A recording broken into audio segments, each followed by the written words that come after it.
भव्य आत्माओं, अंतिम तीर्थंकर भगवान महावीर स्वामी जिनके पावन छत्र छाया में बैठकर हम लोग अपनी आत्मा को जानने का पुरुषार्थ कर रहे हैं, जिन भगवान महावीर की दिव्य देशना सुनने के बाद लाखों जीव संसार सागर से पार हो गए हैं, ऐसी वो दिनवाणी आज हम सब सुन रहे हैं, जिसको सुनने के बाद कहीं ना कहीं लगता है कि आज भी तीर्थंकरों का शासन चल रहा है। आचार्य पंत भगवंत ने अपने अष्टपाद में उस दिनवाणी को उपमा दी है अमृत तुल्य, अर्थात जिन वैन मौसम बिना जिनेन्द्र देव के वचन परम औषधि है, जिन को निरोगी होना है, जिन को स्वस्थ होना है, उनको क्या करना चाहिए? जो लोग बीमार होते हैं डॉक्टर के पास जाते हैं और डॉक्टर के पास जाने से पहले देखते हैं कि वो डॉक्टर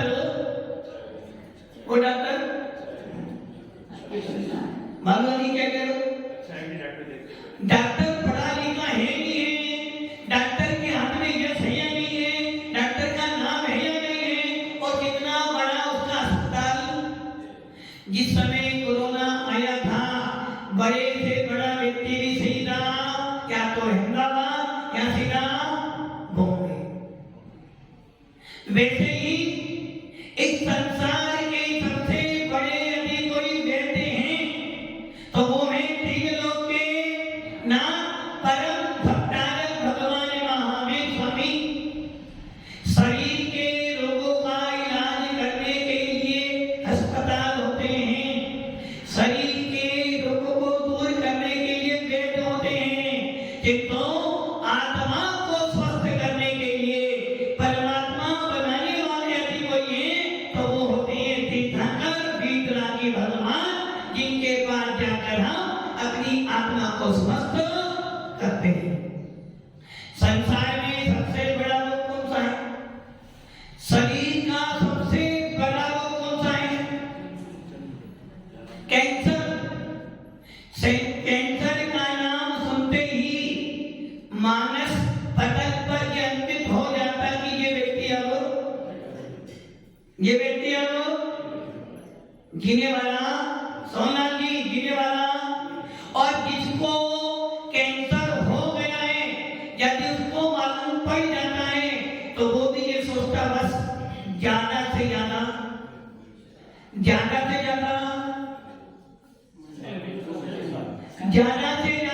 6 महीने साल तक बस इतनी ही मेरी लाइफ है, इसीलिए जो कुछ करना है सम्य दृष्टि होता है तो मुनि बन जाता है, सम्य दृष्टि होता है तो दान पुण्य करता है, सम्य दृष्टि होता है तो घर परिवार से मोह तोड़ता है, और मिथ्या दृष्टि होता है जितना है खा लो बाद में मिलने वाला।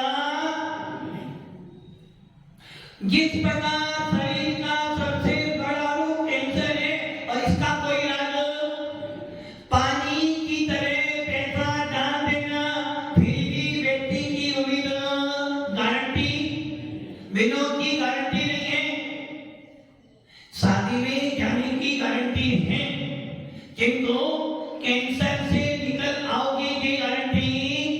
किंतु भगवान महावीर का शासन कहता है कि हे मम्मी जी, हे जानी, ये तो छोटे मोटे रोग हैं, कैंसर तो मात्र तेरा एक भाव बिगाड़ेगा, किंतु तेरे आत्मा पर सबसे बड़ा रोग लगा हुआ है। कोरोना तो मात्र तेरा एक भाव बिगाड़ेगा, और जब कोरोना आया था हर व्यक्ति डरा हुआ था, उस समय याद था कि हाँ फैमिली क्या होती है। जो बच्चे विदेश में थे, जो बच्चे मुंबई में थे, हैदराबाद में थे, चेन्नई थे, सबके सब कहां पर आ गए? अपने गांव में जहां वो रहना पसंद नहीं करते थे। क्या करेगा मैं, बोले माता पिता रहते कुछ भी तो नहीं है,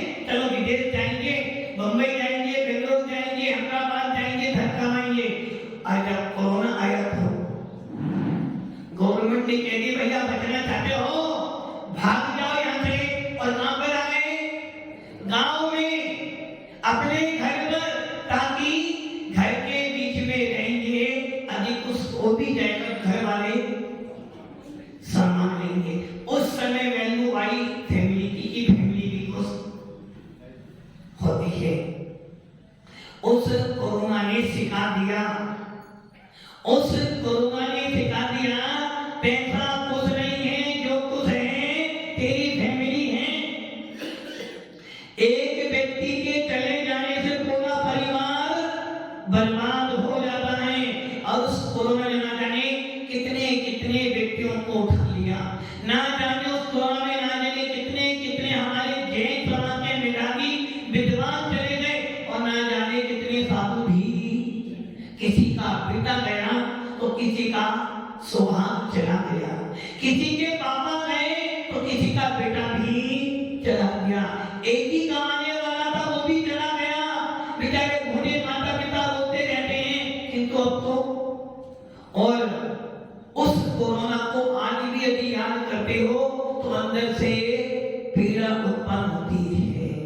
किंतु भगवान महावीर का शासन कहता है ये कुछ भी नहीं था, ये तो कुछ भी नहीं है, क्योंकि हर पर्याय में बेटा बहू पापा मिल जाएंगे। इससे भी बड़ा रोग यदि कोई है तो वो है मिथ्यात्मिका। जन्म जरा मृत्यु विनाशनाय, कुछ भी नहीं। जन्म जरा मृत्यु विनाशनाय जन्म निर्वापयति विनोति, जन्म जरा मृत्यु विनाशनाय जन्म निर्वापयति। किसका? भगवान आदिनाथ का जन्म जरा मृत्यु विनाशनाय जन्म निर्वापयति। ये मिथ्यात्व है, ये मिथ्यात्व है। कनन जी ये मिथ्यात्व है। आप क्या कह रहे हो? जन्म ओ मेरे श्री आदिनाथ जयेंद्राय, जन्म जरा मृत्यु विनाशनाय जन्म निर्वापयति। किसका? किसका मंत्री? आदिनाथ भगवान। अब सोच लो आप क्या भावना भारे हुए भगवान आदिनाथ, आपका जन्म जरा मृत्यु विनाश हो जाए इसलिए मैंने जल चढ़ाया है। घोर मिथ्या। अरे भगवान आप तो तीन लोक के नाथ हो, आपको जन्म जरा मृत्यु के रहित हो गए हो, इसलिए मैंने आपको नहीं चढ़ाया। मैंने क्या किया? मैंने भगवान की पूजा करने गया और क्या बोला? संसार ताप विनाश नहीं चंदन निर्वापयति। हे भगवान आपका संसार ताप दूर हो जाए। क्या करा? इसलिए कहते हैं भावों में थोड़ा तो सुधार कीजिए, थोड़ा थोड़ा रोज का ध्यान कीजिए। भावों में थोड़ा तो सुधार कीजिए, थोड़ा थोड़ा रोज का ध्यान कीजिए।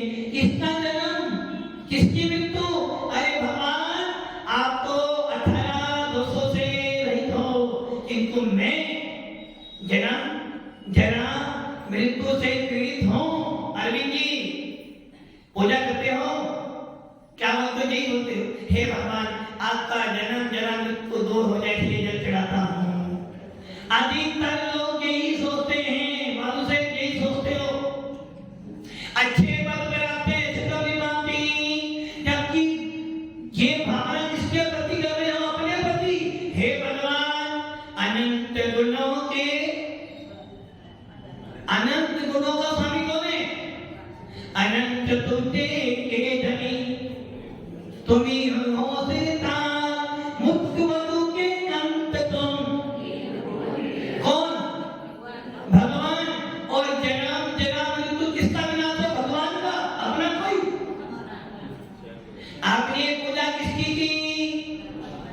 किसकी की? काफी बात की। किसकी पूजा की? अपनी की, भगवान की की? भगवान की की। जन्म जरा मृत्यु विनाशनाय जन्म निर्वापयति किसको चढ़ाया? भगवान को चढ़ाया। किसके लिए चढ़ाया? कि हे भगवान आपका जन्म जरा मृत्यु दूर हो गए थे, मैंने आपको जब चढ़ाया। पूजा किसकी की? भगवान की। जब किसको चढ़ाया? भगवान को चढ़ाया। चंदन किसको चढ़ाया? भगवान को चढ़ाया। तो किसका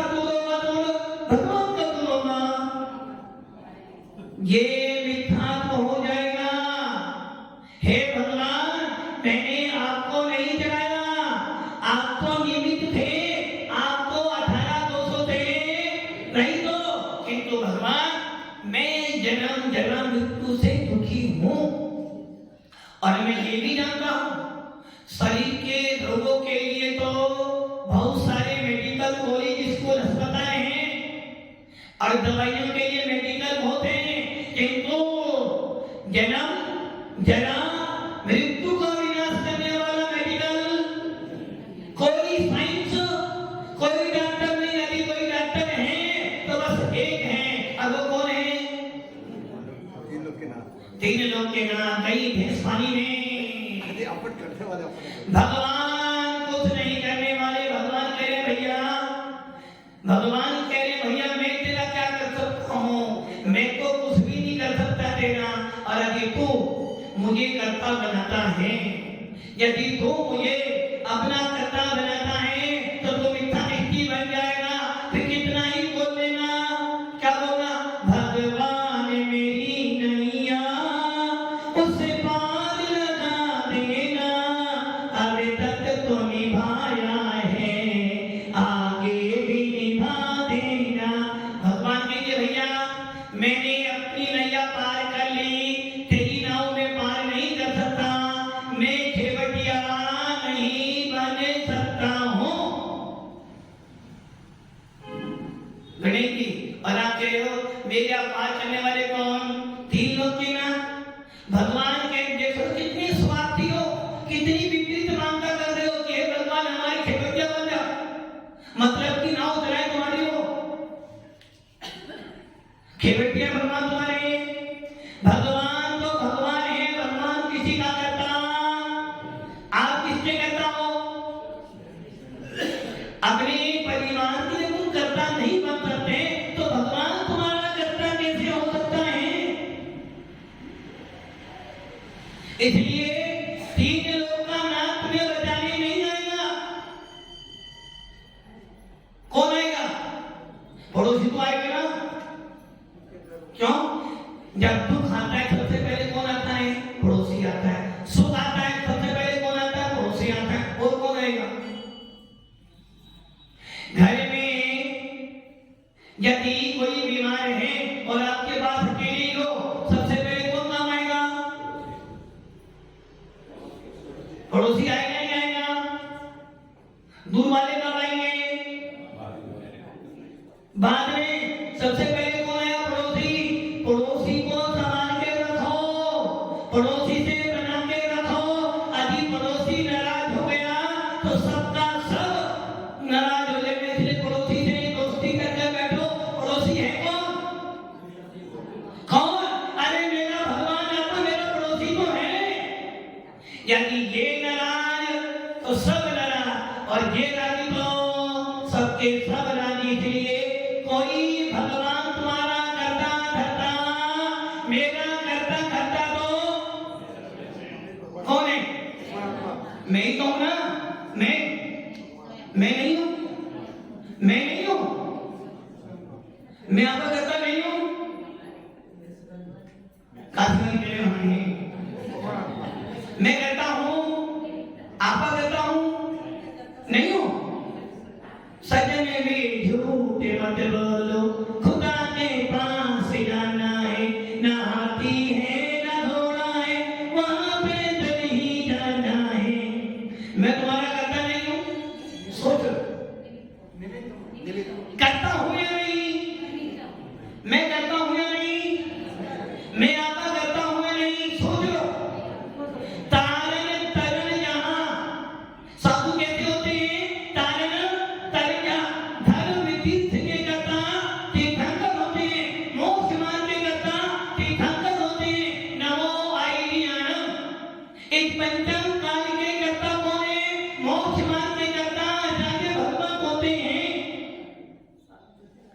जब आप दल संग्रह पढ़ते हो, पंचस्टिकाएं पढ़ते हो, तत्वांश सूत्र पढ़ते हो, उसमें एक सूत्र आता है धर्मास्तिकाय अभावा।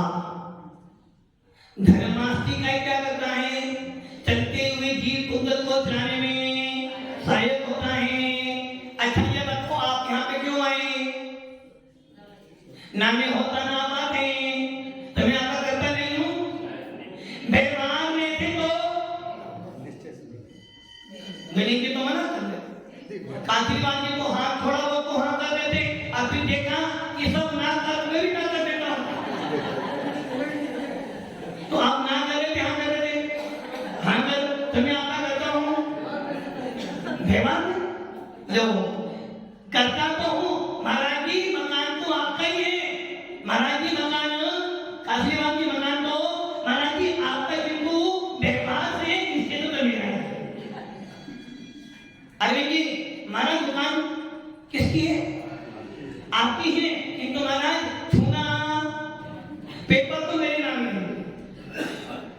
भव्य आत्माओं बस यही है सब में कोई मिथ्यात्व।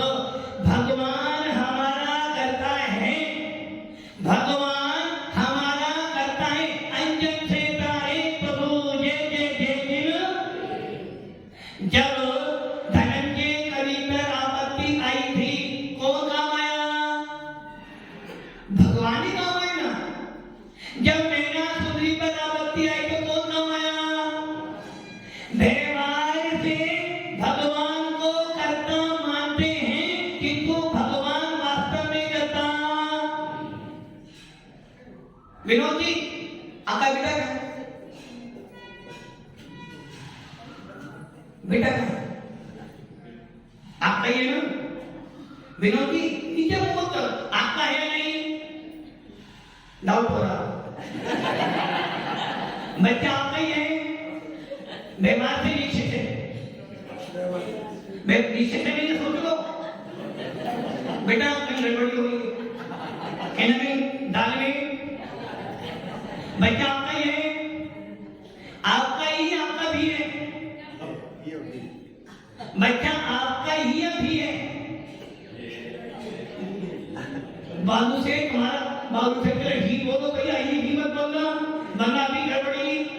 बच्चा आपका ही है अभी भी ही सोच लो। व्यवहार में तेज लड़का मेरा ही है, किसी और का। किंतु निश्चय से वो भी जीत गए, मैं भी जीत गया, उसका पुण्य था आ गया।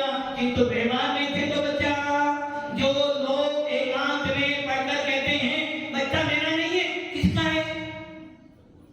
इसको आना तैयार है। एकांत मत बनो हर बात को। इसलिए तो कहते हैं मिथ्या दृष्टि और सत्य दृष्टि में कितना अंतर? मात्र मानताओं का अंतर है, मानताओं का। एक व्यक्ति कहता है ये मकान मेरा है, मेरा मकान किसका है? मंत्री जी मकान है होगा, कहाँ है? कहाँ पर है मकान? अभी कहाँ है मकान? दिल अंदर मकान है। कितनी गलत मानता है मंदिर मकान अंदर, भगवान का है? भगवान मंदिर में नहीं। एक मियान में दो तलवार, तो एक मियान में दो तलवार नहीं आ सकती। या तो आत्मा के अंदर परमात्मा रह सकता है, या आत्मा के अंदर किसी कसाई रह सकते हैं। दो में से एक चुनना। बोलो मकान का है अंदर, होम मिनिस्टर का है अंदर। आत्मा हमारे अंदर, आत्मा ही, आत्मा तो दिखती ही नहीं है ना। भव्य आत्माओं मकान दुकान व्यवहार से मेरी हो सकती है क्योंकि मुझे मिली है, किंतु वास्तव में वो पुद्गल है और पुद्गल कभी लेना। इसलिए भगवान महावीर का शासन कहता है सबको जानो, जानने के बाद अपने आप को पहचानो। इसलिए सूत्र बनाया था, जानो देखो आने दो। काशीवन जी, जानो देखो आने, मेरा को मेरा तेरा भी।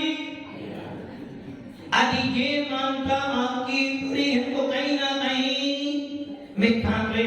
और ये मानता बनी हो जानो देखो जाने दो, तो समझना वहीं से शुरू होता है हमारा मोक्ष मार्ग। साधु लोग क्या करते हैं?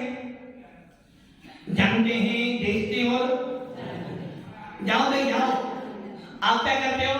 जानो देखो आने दो। और जब आने दो तो क्या हो गया? जितनी ज्यादा परिग्रह का संग्रह करोगे उतना ज्यादा ममत्व उत्पन्न होगा। जितना ज्यादा ममत्व उत्पन्न होगा उतना ज्यादा राग द्वेष होगा। जितना ज्यादा राग द्वेष होगा उतने ज्यादा संसार की वृद्धि।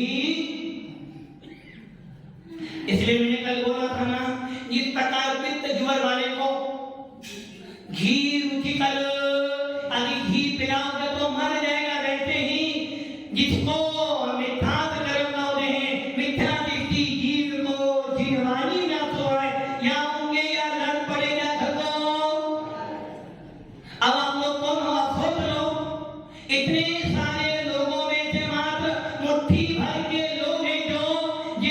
सुनने, और जितने यहाँ सुनने आए हैं क्या मन से आए हैं?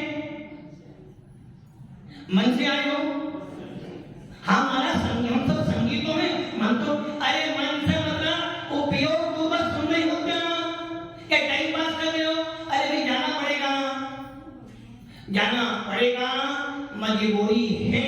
और मजबूरी का नाम, मजबूरी का नाम, यदि आपकी मजबूरी है तो जैन शासन कहता है कि भैया आपको ज्ञानी है, जीव तत्व है, मजबूरी में मत कर, मजबूती से काम कर। मजबूती का नाम जैन शासन और मजबूरी का नाम संसार का शासन। यहाँ तो मजबूती चाहिए, मजबूती, भीड़ का शासन नहीं है हमारा। हमारा धर्म तो भले एक हो, एक जैन व्यक्ति हो, किंतु ऐसा हो सर कट जाए किंतु सर नहीं झुकना चाहिए, उसे कहते हैं जैन शासन का अनुयायी। इसलिए भव्य आत्माओं, बड़ा पुण्यशाली जीव हो जो आपको पंचों काल में भी समीचीन वाणी सुनने को मिल रही है। आत्मा की वेदना, आत्मा का अनुभव आपको मिल रहा है। और यदि आत्मा का अनुभव करने के बाद भी, आत्मा के लिए उत्पन्न होने के बाद भी, संवेदी होने के बाद भी यदि मिथ्यात्व नहीं छोड़ते हो तो तुम्हें कोई बचाने वाला। 70 कोड़ा कोड़ी सागर किससे बंद होता है? मिथ्यात्व का बंद किससे होगा? केवली श्रुत संग धर्म देवा वर्णवादो दर्शन मोह से। अब आप ये सोच लो, अन्य धर्मों की तो बात छोड़ो दिया, पहले अपने ही धर्म में झांक लो। और एक कहावत है ना, झांकने वाला मालूम, एक व्यक्ति देखता और एक व्यक्ति बार बार झांकता, बुरा कौन है? क्यों बुरा है वो? क्योंकि वो झांक कर क्या कर रहा है? वो आपसे प्रयोजन सिद्ध नहीं कर रहा, आपको झांक झांक कर अपना काम सिद्ध करना चाहता है। इसलिए हमारे आचार्य कहते हैं अन्य धर्मों की बात छोड़, पहले अपने धर्म को समझ ले। आपने क्या किया? केवली श्रुत संग धर्म और देवो का वर्णवाद का तो क्या बनेगा? क्या मिलेगा आपको? बोलो क्या मिलेगा? दर्शन मोहिनी मिथ्यात्व का आश्रम, केवली का वर्णवाद। कैसे क्या वर्णवाद? केवली को कमला हार होता है, ये क्या हो गया आपका? अवर्णवाद। भगवान महावीर बाल ब्रह्मचारी नहीं थे, ये क्या हो गया? केवली का अवर्णवाद। और जब आपने अवर्णवाद कर दिया तो बस किसका हुआ? दर्शन मोहिनी का मिथ्यात्व का 70 कोड़ा कोड़ी सागर छुटाते छुटाते जीवन केवली सुख, जिसमें हिंसा का उद्देश्य लिखा वो निर्वाणी है।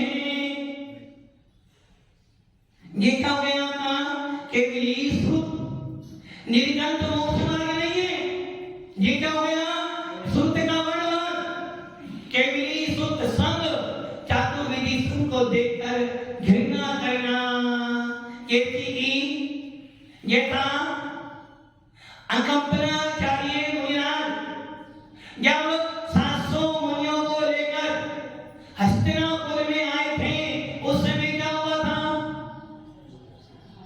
4 मंत्री थे ना, प्रहलाद, नेमुची, बलि और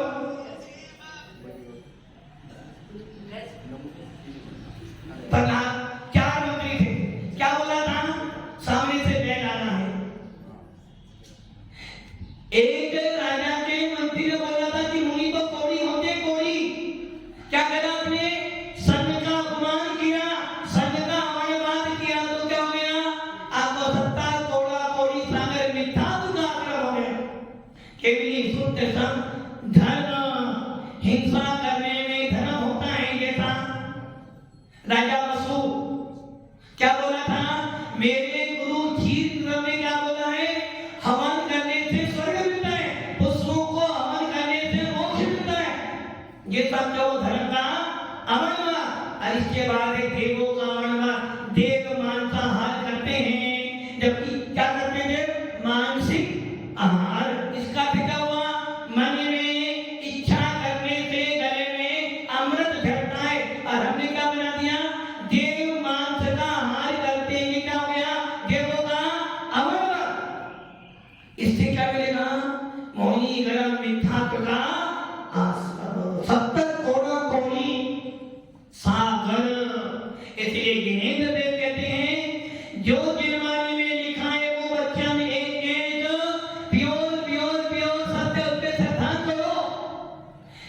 इंद्रदेव की वचनों पर कभी भी आश्रदान नहीं करना। कुंद स्वामी अपने अष्टपाव में और आचार्य यति ऋषभ के लोग प्रणति में कहते हैं, एक व्यक्ति है लक्ष्मीलाल जी हैं, सारी बातें जानते हैं, सारा सुख जानते हैं, एक एक वचनों पे श्रद्धान करते हैं, मात्र एक शब्द पे नहीं, मर जाऊंगा ये वाक्य तो मानने वाला। उसी क्षण क्या हो गया, भावों की खराबी, परिणामों की गंदगी, और जैसे ही परिणाम खराब सीधा पहला उन स्थान में था। इसलिए आचार्य कुंद स्वामी बार बार समझा रहे हैं, दर्शन भट्ट से नथी निवारणम। जो दर्शन से भ्रष्ट हैं, जो मिथ्यात्व से सहित हैं, जिसने मोक्ष मार्ग का रास्ता छोड़ दिया है, या जो एकांत विपरीत संशय अज्ञान और विनय। अब यह सोचना, एक तरफ तो कुमकुम स्वामी कह रहे हैं विनय मोक्ष द्वारा, विनय करने से मोक्ष का द्वार मिलता है, और यहाँ कह रहे हैं विनय करना मिथ्यात्व है। सबकी विनय करना, वो भी भगवान, ये भी भगवान, बालू से वो भी भगवान, ये भी भगवान, सबको हाथ जोड़ना। क्या हुआ, विनय और ये सोचना बंदे तदगुणा, जितने गुण होते हैं उनकी ही वंदना की जाती है। तो क्या हो गया, विनय मूर्तिका दोबारा। जिनकी मानता 5 प्रकार के मिथ्या में से एक की भी है, वो मिथ्या दृष्टि जीव है। इसलिए चाहे कौन स्वामी बार बार संबोधन करते हुए कह रहे हैं, और इसी बात को 6 गाना में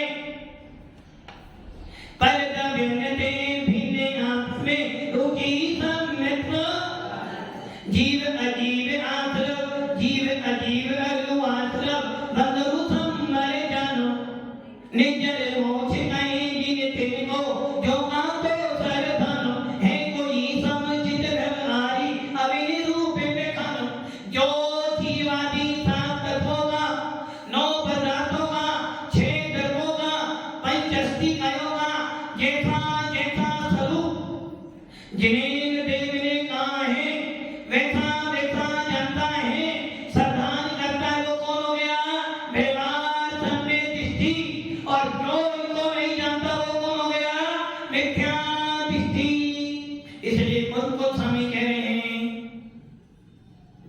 जिसके पास श्रद्धा है, दर्शन भट्ट से नथी निवारणम। यदि तुम्हारी श्रद्धा गलत है, तुम्हारे को मिथ्यात्व कर्म का होते हैं, तो तुम मोक्ष जाने का अधिकारी। जाना कहाँ है, कहाँ जाना है, कहीं नहीं जाना। दादाजी कहाँ जाना है, ऊपर नहीं, ऊपर तो वैसे नहीं जाओगे, ऊपर तो जाना ही जाना है। ऊपर कहाँ जाना है, मोक्ष जाना है। दादाजी इतना सस्ता कोई है, दादाजी पक्का मोक्ष जाना है। आ रहे हो, यहाँ आ रहे हो, महाराज जी अब क्या करोगे, अब तो वो कहावत है ना, जब आम पीला हो जाता है ना, तो फिर खाने में आनंद उसी का आता है। जितना पीला आम होगा उतना ज्यादा मीठा होगा। किंतु आचार्य पंडित दौलत राम जी कह रहे, भैया बुढ़ापा आ गया है, अब तो दादाजी कहाँ जाना है, दादी काम लेना, मुख जाना है, दादाजी जाना है मुख। अब डाउट होगा, जाना है, पोता पोती सब छोड़ने पड़ेंगे, इच्छाएं तो आ जाओ। इतना सस्ता नहीं है आत्मा का वेदन, मात्र चर्चा करने वाला धर्म नहीं है हमारा। चर्चाएं तो पंडित बहुत कर लेते हैं, हमारा शासन तो चर्चा के साथ में चर्या करने वाला है। और जो चर्या करता है कोई भगवान महावीर बन सकता है। और यही कारण है तीर्थंकर जब उत्पन्न होते हैं, मति जान, सुख जान और अवधि जान लेकर पैदा होते हैं, जिनका पांडु सेना पर अभिषेक भी होता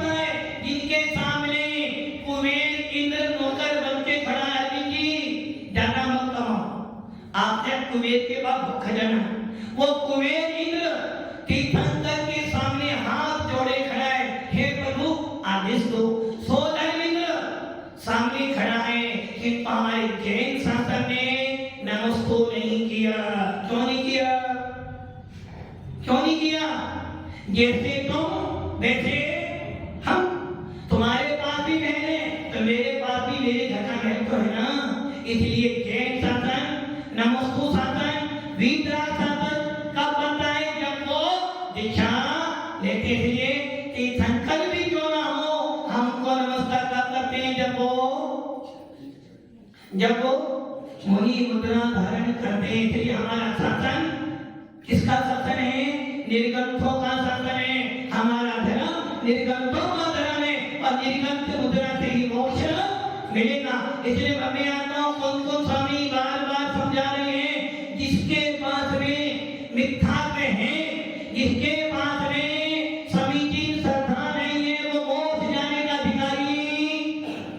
यहाँ तक कि जिसको जिनेंद्र देव के प्रति श्रद्धा नहीं है, आचार्य कौन स्वामी रेणुसार में कहते हैं, जिनवाणी कौन सुनेगा?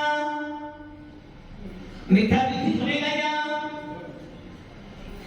जिसको जिन वचनों पे श्रद्धा ही नहीं है, उसको जिनवाणी सुनने का अधिकार, जिनवाणी वो सुने जिसको ये विश्वास हो कि जिनेंद्र देव का वचन का भी असत्य।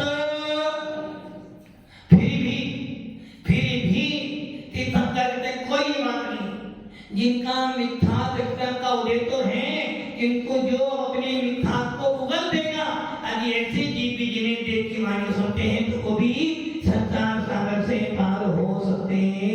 इसलिए भव्य आत्माओं, जीवन में कुछ होना हो एक काम जरूर करना। आरम तारम कुछना जानम, ज्ञाना ज्ञान चंद्र क्या करना? कौन? हम ज्ञान प्राप्त नहीं करते। काशीबाग जी 4 प्रकार के जीव हैं।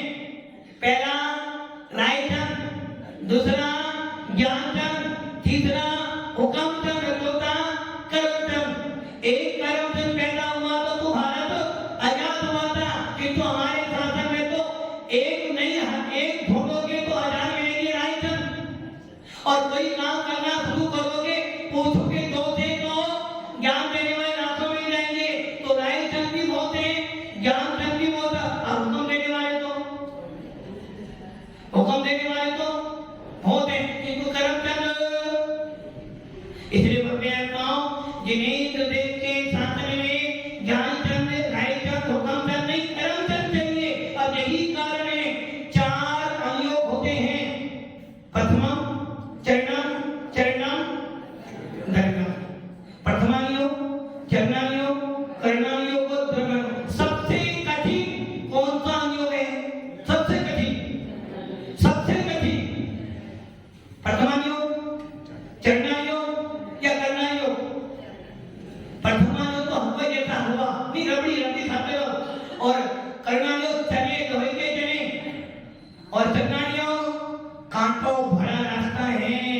और कर्णानुयोग एक बार पढ़ा तो कौन सा सबसे कठिन अनुयोग कौन सा है? अश्वनी क्या बोल रहे? कौन सा बोल रहे? धर्मानुयोग। भव्य आत्माओं, क्या किताबी ज्ञानों के लिए मत लो। सबसे कठिन है चरणानुयोग। ज्ञान देने वाले बहुत हैं। यदि घर में कोई काम शुरू करना हो और सबकी राय फ्री में राय देने वाले बहुत हैं, और काम करने वाले। इसलिए आचार्य कौन स्वामी कहते हैं, बोलना बहुत सरल है, चलना बहुत कठिन है। सब कहते हैं महाराज चतुर काल के सब कुछ चाहिए हमें तो, और तुम कौन से काल के हो? तुम तो रात में खाओ तो भी शराब, दिन में खाओ तो भी शराब, होटल में खाओ तो भी शराब, और आलू प्याज खाओ तो भी शराब। और मुनि राम कैसे चाहिए तुम्हें? चतुर काल के। रात में पानी छूटता नहीं है। रात में जाते हो तो दूध भी चाहिए, पानी भी चाहिए, बादाम भी चाहिए। और कहते तो महाराज मुनि राम कैसे चाहिए?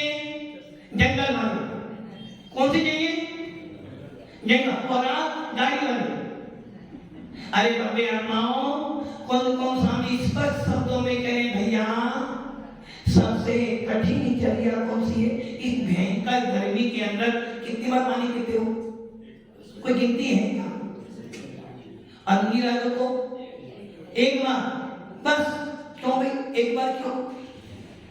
क्या वो जीव आत्मा नहीं? मुनिराज ना एसी ले तो महाराज नहीं है, पंखा ले तो महाराज नहीं है, कूलर ले तो महाराज, और तुम एसी भी लो तो भी तुम सराबत की सराबत बन जाओगे। अरे भैया सबसे कठिन है चरणान योग, और जो पालन करेगा चरणान योग वो जाएगा मोक्ष के करीब। किंतु हर शास्त्र को पढ़ने के लिए पहले श्रद्धा मजबूत होनी चाहिए। यदि मुनिराज मिथ्या सही पैर बन जाते हैं तो कम से कम उनका फल मिलने वाला। यदि मुनिराज में मिथ्या दृष्टि है देव गति मिल जाएगी। कोई देव गति के लिए पैदा हुए क्या? अरे ये मुद्रा तो आत्मीय सुख के लिए हुई है, और यदि हम मुनिराज बनकर मिथ्या का पोषण करते हैं तो समझे ना हम भी दीर्घ संसारी हैं। इसलिए कौन कौन स्वामी कहते हैं भेद विज्ञान पूर्वक सबसे कठिन चर्या है चरणान योग की, और पूरा विश्व मानता है दिगंबर साधु की चर्या बहुत बहुत बहुत कठिन है। एक दिन की चर्या पालन करके देखो। इसलिए भव्य आत्माओं मिथ्या को छोड़ो, सम्यक को अपनाओ, और ज्यादा अंतर नहीं है, मात्र काम सारे वही करने हैं। मिथ्या दृष्टि भी दुकान जाता है, मिथ्या दृष्टि भी घर में रहता है, मिथ्या दृष्टि भी धन कमाता है, परिवार का पालन पोषण भी करता है, किंतु तनी वो पे जते जाते नहीं को पाजे जाने तने न सकते ना पे को ना समा। मकान की छत से एक बूंद पानी गिरा नहीं, आत्मा बाहर आ गई। सही है ना? कासलीवादी सही कर रहे हैं। जरा सा लोस वाली पूरी मेहनत पानी में गई, और सब में दिखती थी घर का पालन पोषण करता, कहता भाई कोई बात नहीं, ये सबको उद्गत था आज और कल। अंक कितना हुआ? मानताओं का अंतर है, क्रियाओं का अंतर नहीं हो रहा है।